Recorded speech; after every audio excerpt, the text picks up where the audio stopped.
Hello, I am Ashubodh Kumar Pant from Ashubodh Math Solution for Teenagers. अभी last lessons में आप देख रहे थे कॉन्टिन्यूटी रिलेटेड प्रॉब्लम्स का सॉल्यूशंस। अब मैं आपको इसी सीरीज में इन्वायरमेंट कंजर्वेशन के बारे में कुछ बताना चाहता हूँ। लास्ट लेक्चर्स में आपने इन्वायरमेंट कंजर्वेशन के 2 लेक्चर्स में देखा कि किस प्रकार हमारे वन और वृक्ष किस प्रकार मिट्टी का कटाव रोकते हैं, किस प्रकार क्या नाम होता है वायु प्रदूषण दूर करते हैं। अब अगला जो ज्वलंत मुद्दा है जिससे सभी लोग पीड़ित हैं और संपूर्ण विश्व चिंतित और विचार मग्न है, वो है ग्राउंड वाटर।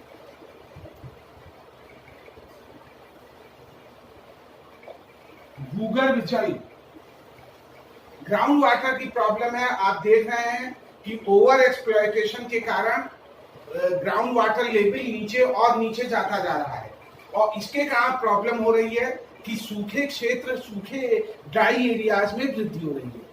अब सवाल ये ग्राउंड वाटर प्रॉब्लम हो क्यों रही है, ग्राउंड वाटर हमारा नीचे जा क्यों रहा है। अब आप देखिए फिर वही 2 चीजें होती हैं। पहला, अत्यधिक दोहन, ओवर एक्सप्लॉयटेशन।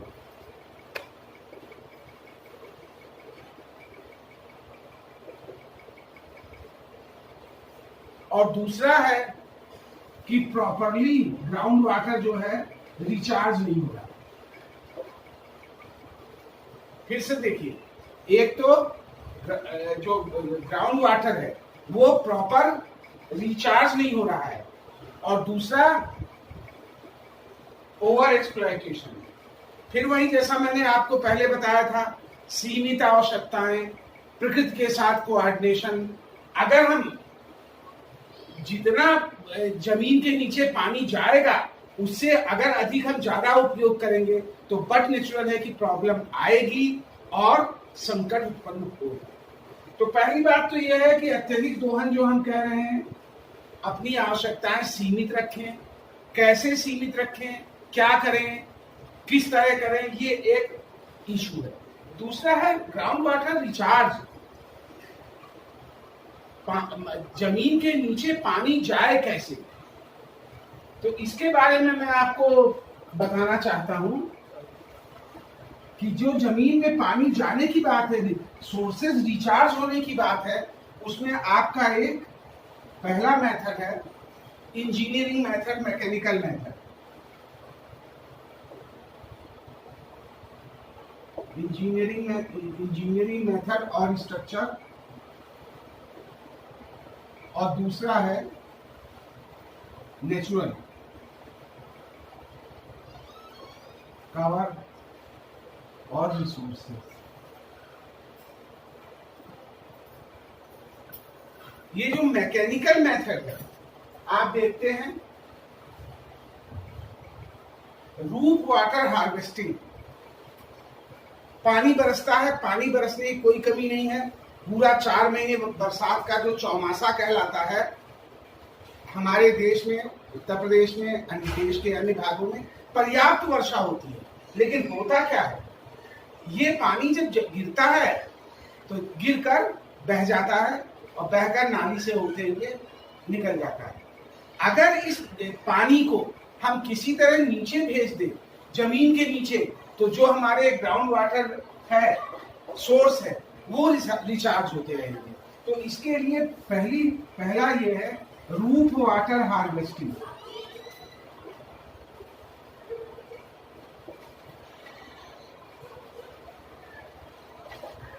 मतलब इंजीनियरिंग स्ट्रक्चर के माध्यम से हम अपना रूप वाटर को, उसके पानी को नीचे जमीन के अंदर ले जाएं और जमीन के अंदर वो भरता जाए।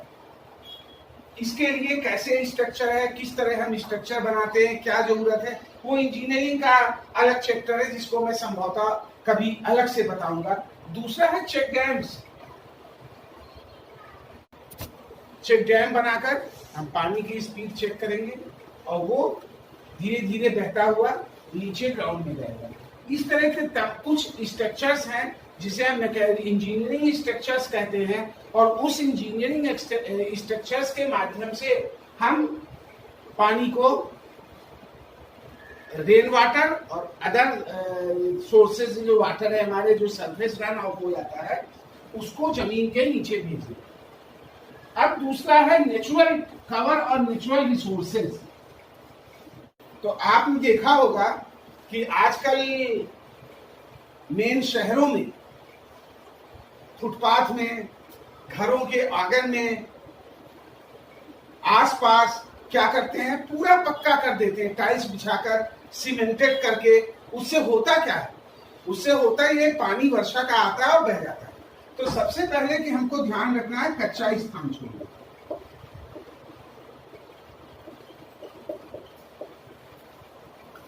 आपका लॉन है घर पर, घर में कच्चा स्थान है, आंगन है, बाहर जो फुटपाथ है पर्याप्त कच्चा स्थान है, वहां से ये होगा कि पानी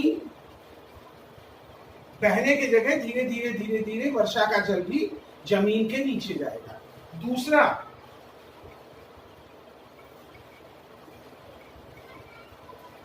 वेटलैंड्स।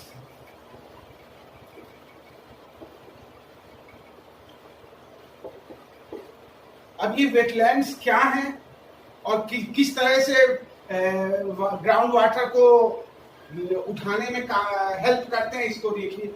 वेटलैंड्स ये है कि ऐसे स्थान जो वर्ष भर या वर्ष के अधिकांश भाग में, विशेषकर गर्मियों को छोड़कर, पानी से भरे रहते हैं। इसमें आपका आ गया तालाब, झील, पोखरा,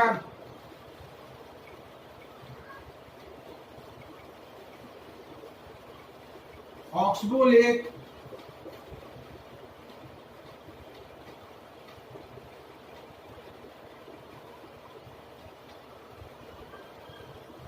अब ये वेटलैंड्स क्या करते हैं? वेटलैंड्स अपना एक अलग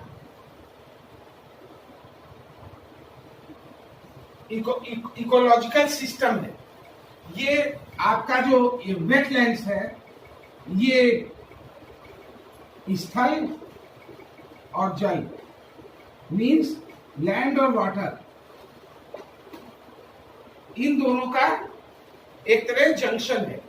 और जब ये लैंड और वाटर का जंक्शन है तो होता क्या है, उसके कारण जल में पाई जाने वाली वनस्पति और थल में पाई जाने वाली वनस्पति, दोनों के होने के कारण हमारा एक तो वेटलैंड्स बायोडाइवर्सिटी रिच एरिया है, बायोडाइवर्सिटी रिच एरिया।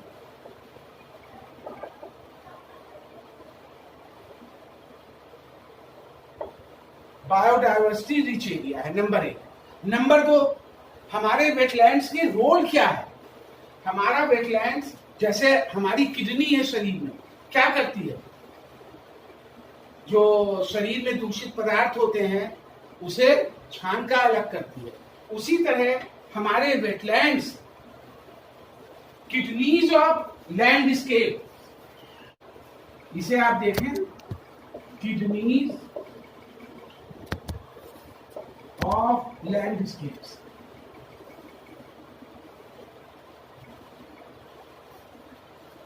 इसका मतलब जिस तरह हमारे किडनी है वो अपशिष्ट को निकालकर, वेस्ट को निकालकर शुद्ध करता है, उस तरह जो वेटलैंड्स है ये पानी को शुद्ध छानकर, एक तरह से छन्नी की तरह छानकर नीचे नीचे पानी को, साफ पानी को नीचे भेजते हैं।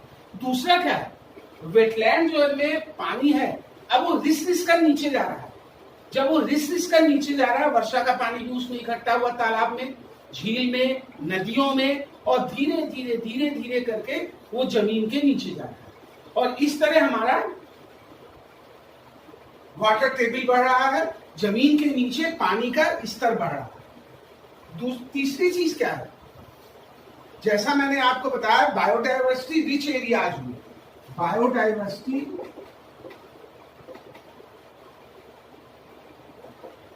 रिच एरियाज,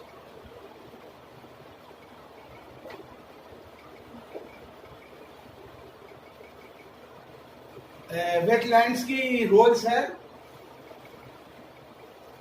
बाढ़ और सूखा कम करने के लिए, कार्बन को एब्जॉर्ब करने में, एक्स्ट्रा पानी जो है उसको अपने में समेटने में। एक्स्ट्रा पानी अगर अपने में समेट लेगा तो बाढ़ में कमी आएगी। तो इस तरह जो हमारा रोल है, मल्टीफेरस रोल जो हम इसे कहते हैं, वो रोल हमारे वेटलैंड्स अदा करते हैं।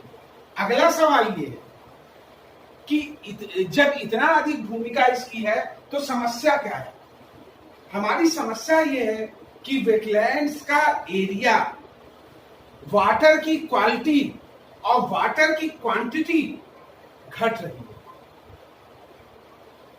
वाटर की क्वालिटी मतलब वाटर, पानी की शुद्धता, उसमें घुलित ऑक्सीजन की मात्रा, उसकी अम्लीयता, इस तरह के जो फैक्टर्स हैं वो प्रभावित हो रहे हैं। दूसरा क्या है? पानी की क्वांटिटी कम हो रही है। तीसरा क्या है? वेटलैंड्स अदर पर्पस में यूज होने के कारण उनका जो ट्रांसफर है अदर लैंड्स में, उसके होने से कारण उनका एरिया सिकुड़ रहा है। उनके जो चैनल हैं, जिस रास्ते से पानी जाता है वेटलैंड्स में, वहां इंक्रोचमेंट होने से पानी प्रॉपर वेटलैंड्स में नहीं जा पाता। अब अगला प्रश्न ये है कि अगर आप वेटलैंड्स की बात करेंगे तो वेटलैंड्स की भूमिका रोजगार देने में, मछली पालन, आपके विभिन्न सिंघाड़ा, मखाना, खेती के तमाम तरह के उत्पाद देने में जो भूमिका वेटलैंड्स की है, उसके बाद अगर आप परंपरागत भूमिका देखें, हमारे बहुत से त्योहार नदियों के किनारे बनाए जाते हैं। जैसे एक एग्जाम्पल छोटा सा मैं देना चाहूंगा, छठ। तो इतने उपयोग होने के बाद भी हम वेटलैंड्स के प्रति उदासीन क्यों हैं? अगर हम वेटलैंड्स के संरक्षण के प्रति उदासीन नहीं होंगे, आपने कहानियां पढ़ी होंगी कि फला राजा था, बहुत परोपकारी था, वो जगह जगह तालाब खुदवाता था। अब तालाब से क्या होता है? वही वेटलैंड्स, पानी मिलेगा पशुओं को, मनुष्यों को, और जो पानी तालाब का नीचे जाएगा वो हमारे ग्राउंड वाटर रिसोर्सेज को रिच करेगा, उनमें पानी की मात्रा बढ़ाएगा। समस्या क्या है? समस्या बहुत दूर की है। समस्या यह है कि हमने मान लिया है कि इस ग्रह के, इस धरती के सबसे बुद्धिमान प्राणी हम हैं, सबसे विद्वान प्राणी हम हैं, और सारे अधिकार हमारे हैं। आज हमें ये सोचना होगा कि जो अधिकार हैं वो हमारे साथ साथ इस धरती पर रहने वाले करोड़ों जीव जंतु, चाहे वो पशु पक्षी हो, पेड़ पौधे हों, इन सब के भी उतने ही अधिकार हैं जितने हम मनुष्यों के हैं। इसलिए हमें इन करोड़ों प्राणियों के, जो हमारे प्राकृतिक संसाधनों पर निर्भर करते हैं, उनके अधिकारों को मान्यता देकर उन अधिकारों का सम्मान करने की आवश्यकता है। ठीक है। अब मैंने बताया ग्राउंड वाटर में वेटलैंड्स की रोल। अभी तक मैं आपको बता रहा था वेटलैंड्स की भूमिका ground water resource, ground water recharge में। अब मैं आपको इसमें जो वेटलैंड्स के महत्वपूर्ण वेटलैंड्स हैं, नदी, तो नदी की ग्राउंड वाटर रिचार्ज, हमारे जो नेचुरल ये रिसोर्सेज हैं, वाटर मैनेजमेंट, फिर वाटर रिसोर्सेज मैनेजमेंट में क्या भूमिका है उसके बारे में, तथा वाटर होल्स, वेजिटेशन, इन सब के बारे में इसके पार्ट 2 में आपको बताऊंगा। तो आज के लिए इतना ही। अगले ग्राउंड वाटर पार्ट 2 में मैं आपको ये बताऊंगा कि नदियों का रोल क्या है, वन क्षेत्र का रोल क्या है, हमारे क्या नाम है, क्या काम हो रहे हैं, इसके बारे में मैं आपको बताऊंगा। धन्यवाद।